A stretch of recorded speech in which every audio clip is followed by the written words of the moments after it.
Hey everybody, welcome back to Andertons TV. Yes, we managed to keep John for an extra half an hour or so to challenge him to the sort of rig for a grand. So yes, if you've not seen one of these before, John, welcome back, by the way. Thank you. You've been driving to this amazing gig. This is one of these ones you were talking about before. One of these new life-changing, gigs. You get. Driving past Andertons, where unfortunately you've had a bit of a shunt, just out, probably the Andertons delivery vehicle's driven into the back of you, written off, the gems broken in half, the Fender Supersonics fallen to pieces, and I've gone, really, really sorry, and I've given you £1,000 credit note to run into Andertons and replace your live rig. Okay, so you got 10 minutes to basically replace it before you've got to catch a plane to wherever you're going to do this huge new gig that you're going. So what have you chosen and why? Right. Did a lot of research, obviously looking at your videos, okay? I think we're in the same field, that valves, absolutely. It's what we're familiar with, it's what we know, right? I've used valve amps for 40 years, I know I'm going to look at the digital stuff, but it's an addition, it never gets rid of it. So I wanted a valve amp, and obviously, I mean, unbelievable value for money. What was it, 400 quid, I think. And it's a 50 watt. And it's 50 watts, so that's more than loud enough in valve watts. Half of me thinks we need to change the price limit on this £1,000 challenge because it's about the only valve amplifier that you can buy that allows you to have enough change to buy a half decent guitar and some pedals. It's if people aren't familiar with the Bugera range, or Bugera, depending on how exotic you want it to sound, this is the amp division of Behringer. Oh, is it? Yeah. Oh, there you go, I didn't know that. Yeah, so they're all built in-house. And if you've ever seen anything on the internet of the Behringer factory, it's had hundreds of millions of dollars invested in this crazy facility in China that make, they own loads of brands, TC, Midas, Clark Technic, obviously all the bearing stuff. So anyway, so that's what it's made. And it is crazy good value, as is all the stuff that company seems to make. So yeah, 50 watts, 2 channels, built-in reverb, got their special technology that tells you when the valves are on the way out and all that kind of stuff. So 12-inch speaker, and with no pedals, give us a bit of a blast of that sort of...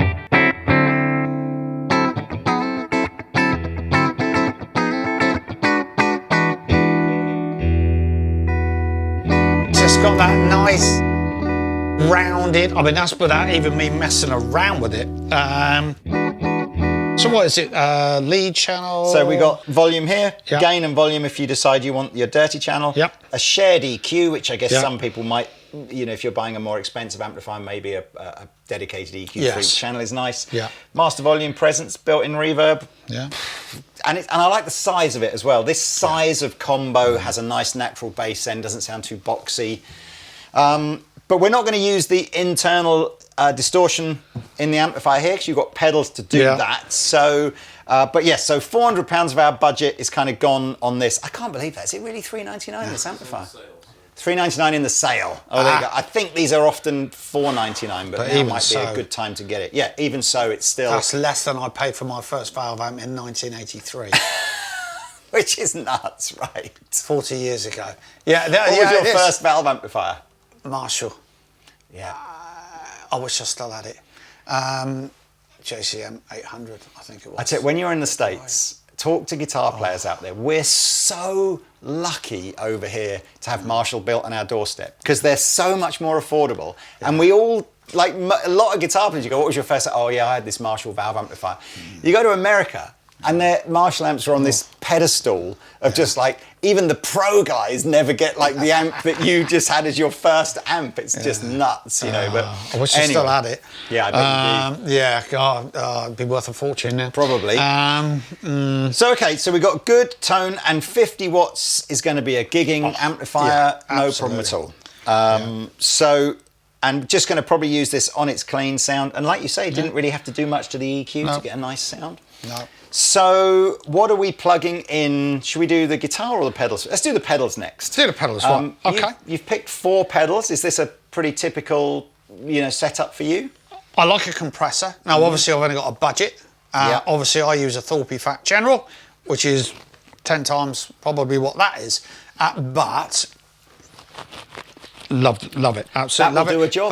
But it does, and I did actually have one of these. Right. Yeah, I did actually have one of these for a while. So I know that they're okay. So they're you know. Let's have a little listen to what that adds in.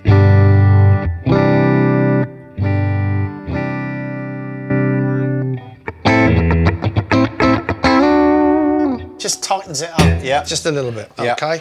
Again, just kind of gives it a little bit more sustain. You know, that's what a compressor, really good compressor, would do. So that's kind of cool. So then we move on to the dual drive, because this one is permanently on my board. Although I've got the Supersonic, which has got a good drive channel on it, especially for Fender, because they're not known for that. And I was used to use that until I took a chance one day, and I don't know why I did, but I just bought one of these.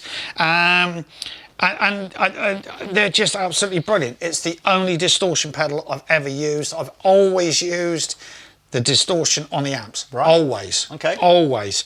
But this came along and it changed my mind completely. Mainly because we've got two different channels, so you know. So we got like a crunch to a bit more.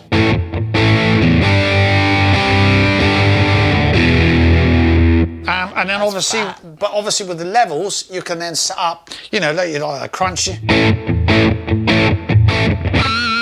then go for a lead channel there. So it's very, very versatile. Yeah. You know, you've got, like I say, it's the only distortion pedal in 40 years that I would ever have had on my board. And either that is a little mini R2D2 sitting in the top of it, or it's an actual valve in it. So we're keeping the valve signal chain going. Yeah.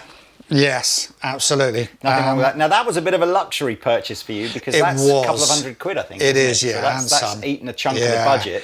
It is.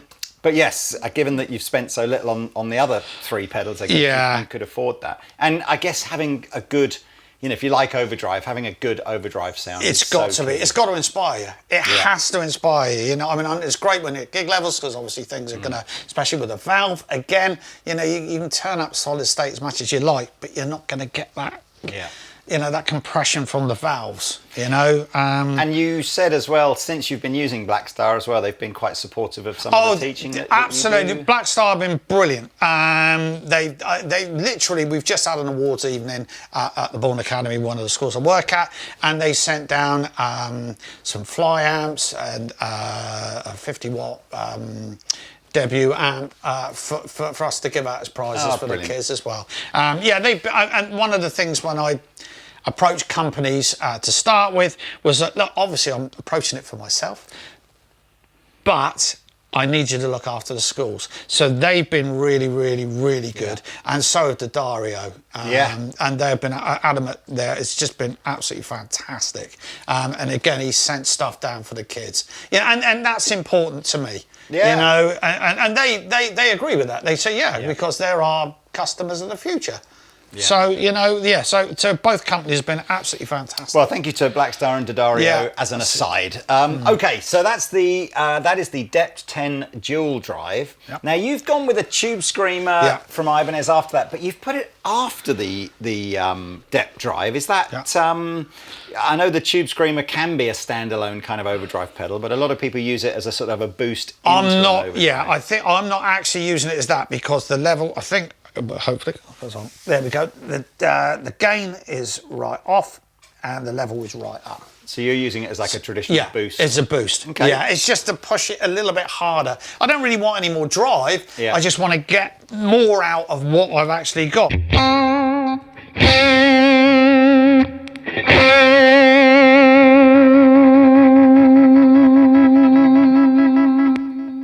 Doing that real Tube Screamer thing of taking a bit of bass end away, so it's ideal using it as like a guitar solo type, sort of a pushed tone. Some of the gain level without any gain.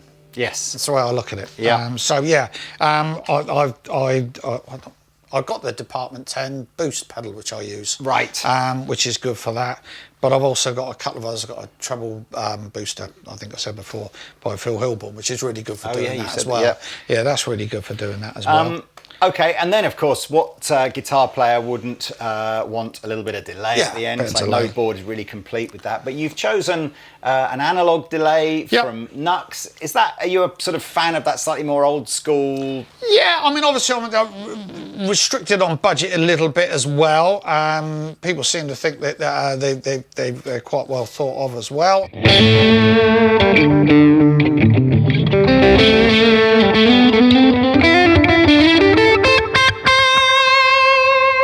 So that's quite a nice analog delay. Who's your favourite kind of, what's your favourite kind of guitar player that uses delay? Are you sort of like in the sort of Gilmour camp or the Edge camp or where? Yeah, no, I'm in the Edge, crikey, blimey. I think he might need more than a grand. I mean, that guy, his effect's crazy. Gilmour. Yeah, I love Gilmour. Gary Moore was always my favourite player, but he didn't really ever use many effects, if I'm honest. Yeah. Straight into an amp, maybe a screamer, and to push it again a little bit more. And he just used the guitar. Yes. You know, and I tend to use the volume pot on a guitar a lot, which a lot of people don't use anymore, just to clean that signal up. Yeah. It's an old school sort of thing of like pre-channel switching almost, isn't it? Where the amp's just gunned and the only way to clean the sound. It's funny you say that. There's a video of Rabir using when he launched the original Victory Kraken, which is a really high gain amp. Is it? Right. And Rabir gets the most staggering clean sound. Right. With just I'm so used to hearing a clean sound where you're basically high headroom clean amplifier like a Fender Twin or something like that, but the guitar still turned up full, so it's quite a spanky but still clean tone. If you go overdriven amp, take the volume down, you get this very different clean sound with all these interesting harmonics in it that's really lovely, so I think it's worth experimenting, it is. With that volume knob. Everybody nowadays, it's all on or off. Yeah. But no, please just, I probably can on here, but just break up. Then you can use that. It's another effect. You don't need another pedal. Just use that. Yeah. I don't know if this one's got a treble bleed circuit on it, has it? I don't think so. Could be wrong. They tend to be a bit better if you can, or you can fit one for treble bleed. Meaning, so I suppose you don't lose the high end then when you actually just back it off. Otherwise, they can sound a little bit muddy. But I've put them on guitars. They're £5 or £6. Yeah. So the volume potentiometers will naturally, as you turn them down, not just reduce the volume, they'll also take the treble away, and there are circuits that sort of reintroduce that sort of treble, isn't there? So you don't get that slightly darker tone. But I still think, I don't know if I've got a treble bleed in any. I've never fitted one. I've probably got a Fender Strap with a lot high end will have them on. But I agree. Finding and tone as well. Absolutely. Finding the sweet spot on a guitar circuit. So really, like you say, most people don't even. After you think, why do you even have the knobs on there? Nobody uses them. It does make you wonder. But sometimes it's like because obviously I'm trying to dive.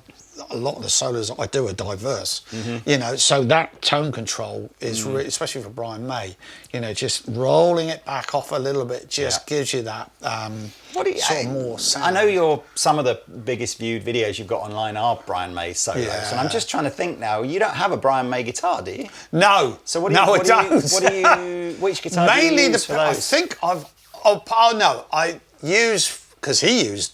I used my telly for a crazy little thing called Love. Yes. Because he used that. Yeah. It's the only time I've ever seen him play anything different. But I used the PRS. Right. It's the most, to me, it's really, I've got lots of different guitars, which is great. But, I think that's more his sound. Yeah. Is more that, Well, we're talking about guitars, so let's finish things up. I mean, some would say the most important part of your budget, or certainly, I think amping guitar is. If you're a gigging guitar player, I think the amp is probably the most important. It is. You certainly want something that will do a job. Yeah. So what have you've spent 350 quid on a Sire S3. What was it that drew you to that? Yeah, I mean, everyone's familiar with the Strat. Everybody should have a Strat. Everyone should have a Telly, really. And they're so versatile. Considering that Leo never played, he got it right first time. I mean, crikey, I thought I fell into things, but that bloke wrote the book, which is great. This is unbelievable value for money. I mean, there's the fret finishing is perfect, and it is perfect. I mean, you know, as far as I'm concerned, I've got a humbucker, a couple of good single coils. It's nice. That's a good. Always start with a good clean sound, you know.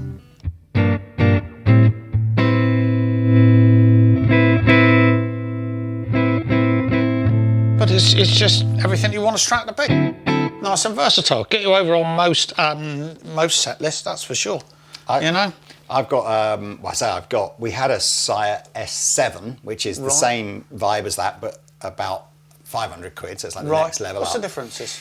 It's got roasted maple neck with a lacquered fingerboard, so it's got a slightly different sort of feel to it. I think it's got locking tuners. It's not like radically different, but we had this in the studio, and Pete and I were messing around doing a guitar mod challenge video one day. So I just thought, well, I'll use that, and I changed the pickups on it. I changed the trem system on it. Right. That's generally where things will let you down. And so I've got this guitar now that, if I paid for it, probably would be 700 or 800 quid's worth of guitar. You know, with the guitar and the trem system, and the pickups. And honestly, I keep going back to it in videos, and we've got guitars in here that are like 3,000 or 4,000 quid, and it just plays and sounds amazing. My Telly, I did the same with that. I modified it, put locking tuners on it, put a treble bleed on it, had some fret work done on it, because obviously the finishing wasn't that great. And that's much better than my old Deluxe, which was American. And I love it, and I always go. But again, that is it's like a comfortable, and this is actually a really, really comfortable neck. Beautiful, unfinished, and I prefer that anyway. Rather than a heavy lacquer.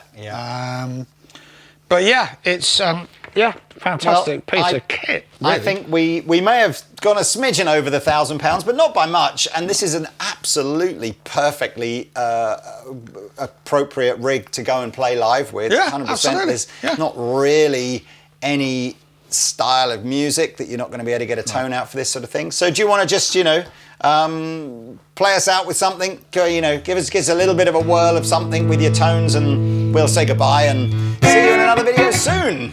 Let's have a look. Well, turn that up.